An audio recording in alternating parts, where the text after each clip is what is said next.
ఒక మహిళ ఒక బాబుకు జన్మనిస్తుంది. కానీ వైద్యులు ఆ బాబు బొడ్డు తాడును కట్ చేయడానికి ఆమె ఒప్పుకోదు. బొడ్డు తాడును కట్ చేస్తే ఎవరైనా తన కొడుకుని దూరంగా తీసుకెళ్తారేమో అనే భయంతో డాక్టర్ను ఆ తాడును అలాగే ఉంచమని చెప్తుంది.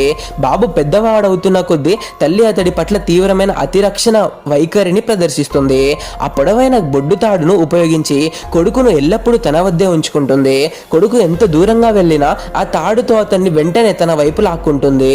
ఒకరోజు సూపర్ మార్కెట్లో తల్లికి ఒక వ్యక్తి పరిచయం అవుతాడు. వారు మాట్లాడుకుంటూ ఒకరినొకరు ఇష్టపడతారు.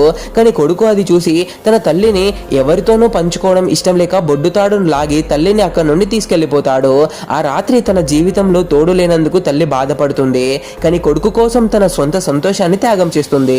కొడుకు స్కూల్ కి వెళ్లే వయసు వచ్చేసరికి ఆ బొడ్డు తాడు చాలా పొడవుగా మారుతుంది. స్కూల్లో తోటి పిల్లలు ఆ తాడును చూసి ఎగతాళి చేస్తారు. ఆటోల్లో ఆడుకుంటూ అతన్ని ఏడిపిస్తారు. తల్లి స్కూల్ యాజమాన్యానికి ఫిర్యాదు చేసిన పరిస్థితి మారదు. కాలం గడుస్తున్న కొద్దీ చుట్టుపక్కల ఉన్న పిల్లలంతా పెద్దవారై చదువుకొని పెళ్లిళ్ళు చేసుకొని సొంత కుటుంబాలను ఏర్పాటు చేసుకుంటారు. కానీ ఈ అబ్బాయి మాత్రం పూర్తిగా తల్లిపై ఆధారపడిపోయి స్వతంత్రంగా ఎలా జీవించాలో తెలియక ఎండిపోతాడు. పెద్దయ్యాక తల్లి అతడికి సొంత భవిష్యత్తు నిర్మించుకునే అవకాశం ఇవ్వకుండా అతడి చేత ఉద్యోగం చేయిస్తుంది. ఒకరోజు ఆ కొడుకు ఒక అమ్మాయితో ప్రేమలో పడతాడని తల్లికి తెలుస్తుంది. అసూయ కోపంతో రగిలిపోయిన తల్లి అతన్ని ఆ సంబంధం నుంచి దూరంగా లాగిస్తుంది.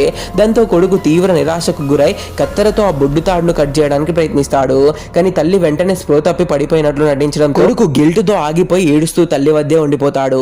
సంవత్సరాలు గడిచిపోతాయి. ఏ అమ్మాయి అతడిపై ఆసక్తి చూపించినా తల్లి ఆమెను తరిమి కొడుతుంది. ఫలితంగా అతడికి పెళ్లి కాదు, ఒంటరిగానే మిగిలిపోతాడు. చివరకు చాలా ఏళ్ల తర్వాత తల్లి తీవ్ర అనారోగ్యానికి గురవుతుంది. ఒక చీకటి రాత్రి యముడు వచ్చి ఆమె ప్రాణాలను తీసుకెళ్తాడు.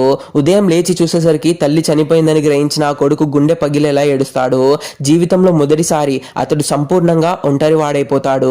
తల్లి లేకుండా ఎలా బతకాలో తెలియక దిక్కుతోచని స్థితిలో ఉండిపోతాడు. అతిగా ఆవహించే ప్రేమ పిల్లల స్వతంత్రతను ఎదుగుదలను దెబ్బతీస్తుంది.